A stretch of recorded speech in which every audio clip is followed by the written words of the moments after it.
बेटी का विवाह 35 साल 40 साल 30 साल हो गए, शादी नहीं हो रही हो, जिस बेटा बेटी का संबंध नहीं हो रहा, उससे निवेदन है पितृपक्ष में जो शिवरात्रि आ रही है, उस पितृपक्ष की शिवरात्रि के दिन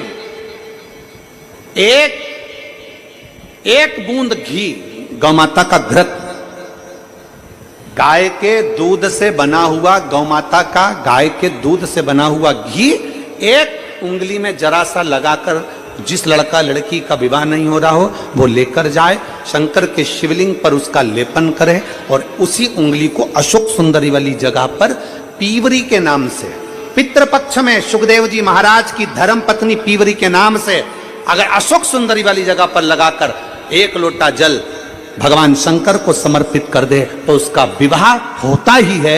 अगला पितृपक्ष आएगा उससे पहले उसका विवाह होगा ही होगा, विवाह होगा। गौमाता के दूध से बना हुआ घृत और निवेदन रहेगा सभी जिनके घर में अगर 35 साल 40 साल 30 साल 25 साल हो गए, 15 साल हो गए, 20 साल हो गए, शादी के बाद में अगर संतान का सुख नहीं हो रहा है, संतान का सुख, तो उनसे निवेदन करेंगे, उनसे निवेदन।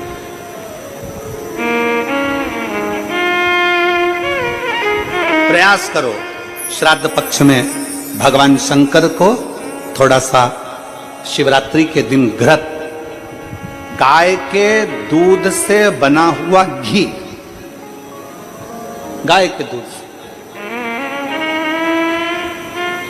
नकली नहीं, नकली ने तो अभी धमाल मचा रखा है तिरुपति में, नकली नहीं।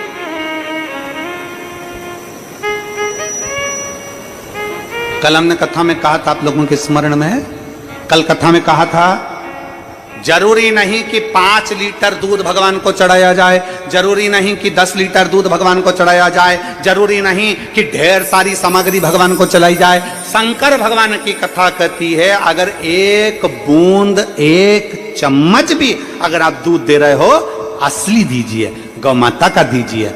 एक घी का दिया भी लगा रहे हो तो गाय के घृत से बना हुआ लगा, देसी गाय के घृत।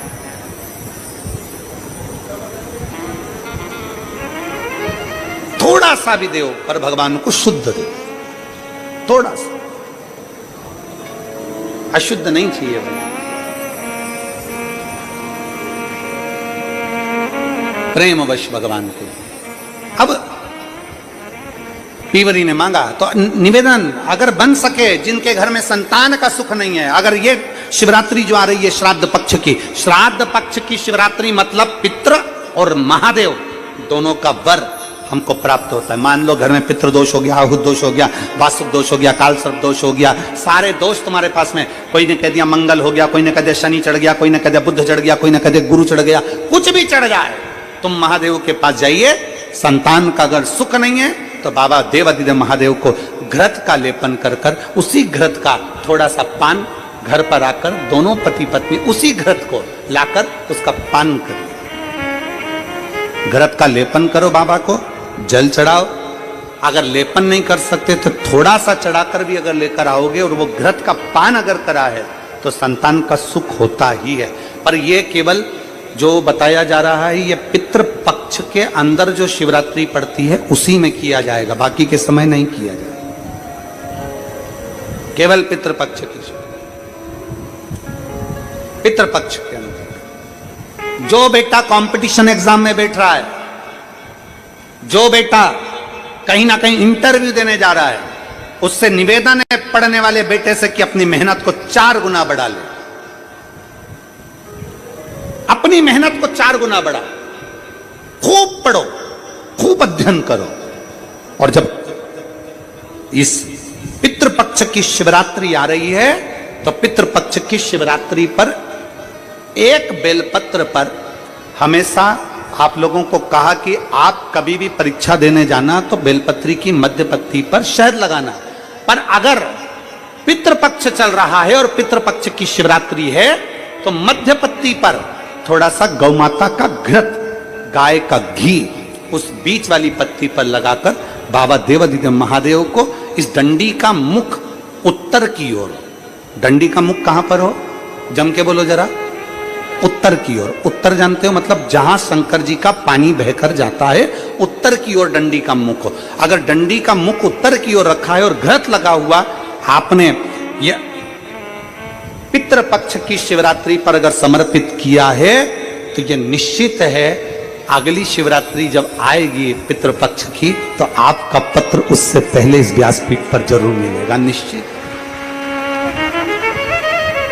पितृपक्ष की शिवरात्रि साधारण नहीं है। पितृपक्ष की शिवरात्रि में एक भगवान शंकर और पितरों का एक आनंदमय भाव प्रकट होता है, आनंदमय भाव।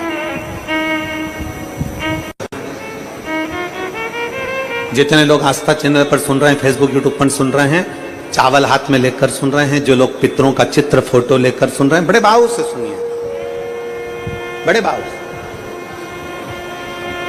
शिव महापुराण में पितरों की बेटियों की कथा आती है, विदेश्वर सहित। एक पितर की 3 बेटियां, मैना, धन्या, कला। मैना जी की गोद में पार्वती जी, धन्या सुनैना बनी जिनकी गोद में माता सीता जी, कला कीर्ति बनी जिनकी गोद में राधा जी। ये पितरों की कन्या। राधा जी के नाना जी का नाम पितृदेव है, सीता जी के नाना जी का नाम अगर देखा जाए तो पितृदेव का वर्णन है, पार्वती जी के नाना जी का नाम आएगा तो पितरों का वर्णन आएगा, क्योंकि पितरों की 3 बेटियां हैं, मैना, धन्या और कला। पितरों की 3 बेटियां, और ये तीनों बेटियां आनंद के साथ बैठी थी, और तीनों बेटियां भ्रमण करते करते कहीं पितृलोक में घूम रही थी। पितृलोक में जाते जाते बीच में सनकादि ऋषियों पर इनके वस्त्र का एक अंश, इनके वस्त्र का एक भाग सनकादि ऋषियों की जंघा पर पड़ गया। जंघा पर पड़ा तो उनके छोटे छोटे चरण थे जिसमें उनको घाव लग गया। घाव लगा, उन्होंने श्राप दे दिया कि तुम तीनों को मृत्यु लोक में जाना पड़ेगा, तुम तीनों को पृथ्वी लोक पर जाना पड़ेगा। तीनों हाथ जोड़कर विनय करने लगी, हम पृथ्वी लोक पर चले तो जाएंगे, पर हमारा कल्याण कैसे होगा? तो तीनों से सनकादि ऋषियों ने कह दिया, तुम तीनों की गोद में 3 देवियां खेलेंगी। मैना, तुम्हारी गोद में पार्वती जी खेलेंगी। धन्या, तू सुनैना बनेगी, तेरी गोद में सीता जी खेलेंगी। कला, तू कीर्ति बनेगी, तेरी गोद में राधा जी खेलेंगी। ये 3 देवियां संसार का कल्याण करने वाली होंगी, तो तुम्हारा भी कल्याण अपने आप हो जाएगा, तुम्हारा भी। अब ये कथा तो अपन सुनते हुए आए कि पितरों की 3 बेटियों का। अब कथा आती है एक बब्रहाज नामक सुंदर लोक है पितरों का।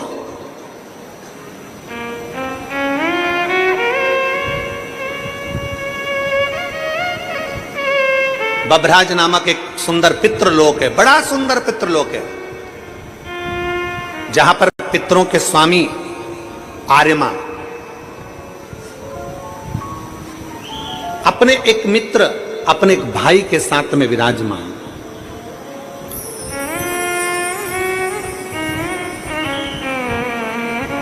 बब्रहाज नामक लोक में बर्हिपक्ष नामक एक पितृदेव रहते हैं, पितृदेव। अब आपके स्मरण में रहे कि पितरों के लिए खीर बनाई जाती है, पितरों के लिए चावल की खीर का निर्माण किया जाता है, पितरों के लिए माश की दाल मतलब उड़द की दाल का प्रयोग किया जाता है, पितरों के लिए तुरई गिलकी का प्रयोग किया जाता है। ये हमारे यहाँ कई लोग कहते हैं कि साहब आपने माश की दाल अर्थात उड़द की दाल का या तो दही बड़ा बनाना था, या आपको मंगोड़ा बनाना था, या आपको इमरती बनाना थी, और खीर पितरों के लिए जरूर बनाना थी। तो ये कहाँ, क्यों, किस लिए?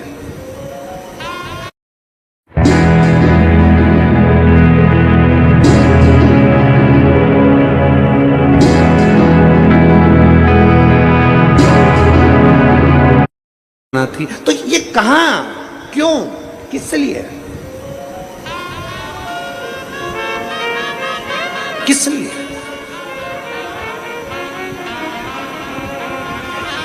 शिव महापुराण की कथा कर रही है। बब्रहाज नामक सुंदर लोक में, पितरों के लोक में बहिर्पक्ष नाम के एक पितृ विराजमान है।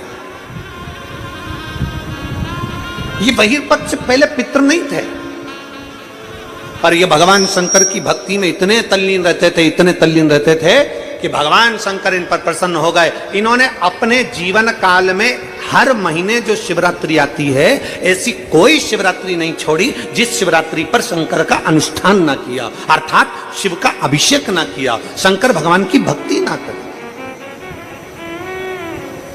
और कितने किस्मत वाले और जे नांदगांव वालों, ऐ महाराष्ट्र वालों, नांदगांव वालों को मैं बहुत बहुत साधुवाद देता हूं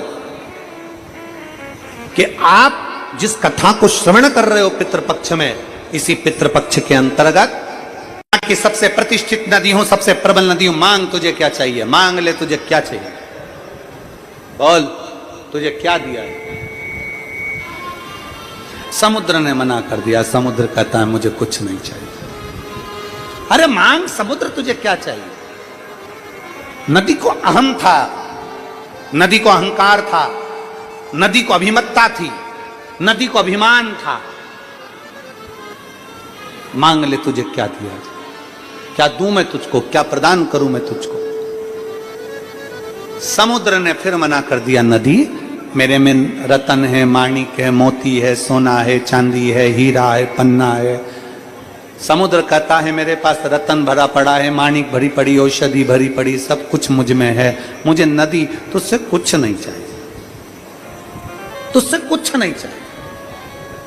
नदी ने फिर कहा, समुद्र तू मुझे जानता नहीं है, मांग तुझे क्या चाहिए। समुद्र मांग ले तुझे क्या चाहिए। नदी बार बार बार बार कर रही है, समुद्र बार बार मना कर रहा है। तब नदी का अहंकार देखा, नदी का अहम देखा, तब समुद्र ने कह दिया, नदी अगर तू देना चाहती है तो एक काम कर, हरी हरी दूबा, हरी हरी दुर्व, हरी हरी घास, हरी दुर्वा हरी घास लाके मुझे दे दे। समुद्र ने जैसे कहा तो नदी मुस्कुरा, नदी को हंसी आ, क्या रे समुद्र, मांग भी रहा है तो क्या मांग रहा है, हरी दुबा हरी घास, दूब दुर्वा।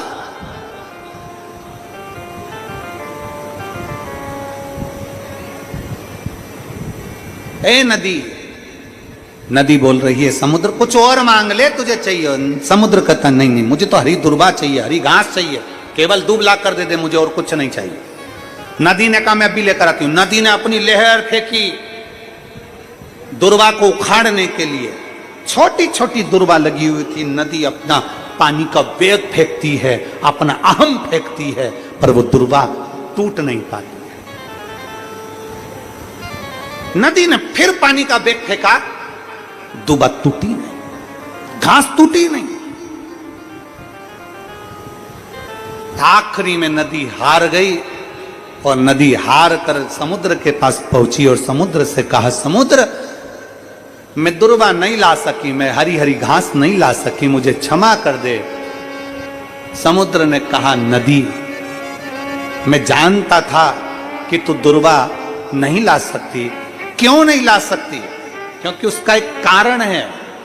नदी मैं तुझसे कहता कि पत्थर के टुकड़े लिया तू लेकर आ जाती, मैं तुझसे कहता पाषाण लिया तू पाषाण लेकर आ जाती, मैं तुझसे कहता लकड़ी ला लकड़ी लेकर आ जाती, मैं तुझसे कहता कुछ ला तू ला कर दे देती। पर दुर्वा तू इसलिए नहीं ला सकी नदी, क्योंकि दुर्वा पर पानी का वेग पड़ता था तो खड़ी हुई दुर्वा नीचे झुक जाती थी।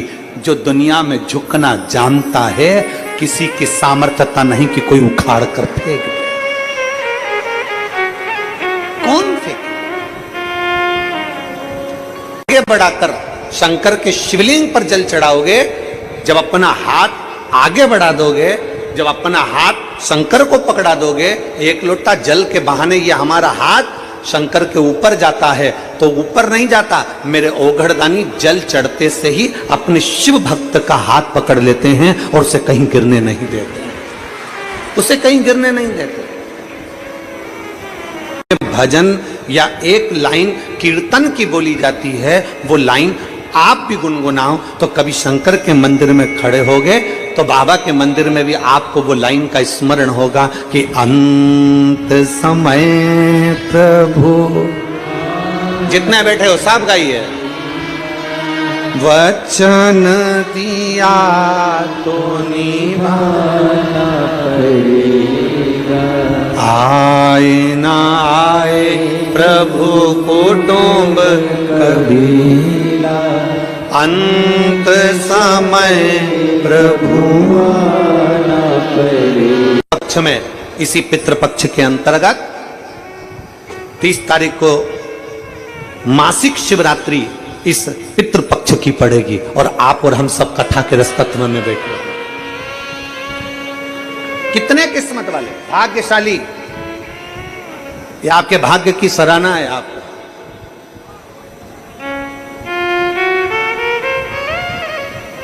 और आज कितनी तारीख है?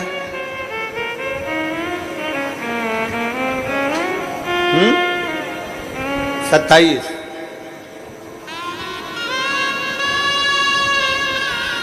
बाबा की भक्ति का एक आनंद अपने जीवन में हमें लेना है।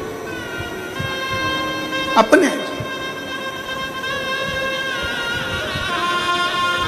बरही पक्ष ऊपर सुन रहे हो और पंडाल में लाखों की संख्या में बैठकर इस पवित्र नांदगांव से कथा का रसपान कर रहे हो, अपने भीतर उतारिएगा कि पितृलोक कभी बुरा नहीं होता, पितृलोक कभी बेकार नहीं होता, पितृपक्ष कभी बेकार नहीं होता। जो दुनिया के लोग कहते हैं कि पितृपक्ष में सामान मत खरीदो, पितृपक्ष में मकान मत बनाओ, पितृपक्ष में मकान का मुहूर्त मत करो, पितृपक्ष में ये मत करो, श्राद्ध में ये मत करो, श्राद्ध में वो मत करो, सबके हाथ जोड़कर कह देना कि पितृपक्ष में मेरा शंकर देवादिदेव महादेव और पितृदेव ये दोनों की कृपा बरसती। आज भैया ये क्षेत्र में अगर किसी के जीवन में थोड़ा बहुत भी रोग बीमारी का क्रम आता है तो उसका साथ तो हमको तुरंत उसी समय पर अंजुम ताई बोली कि गुरुजी लगभग हमारे नांदगांव और ये आसपास के मनवाड़ क्षेत्र के अंतर्गत जितने भी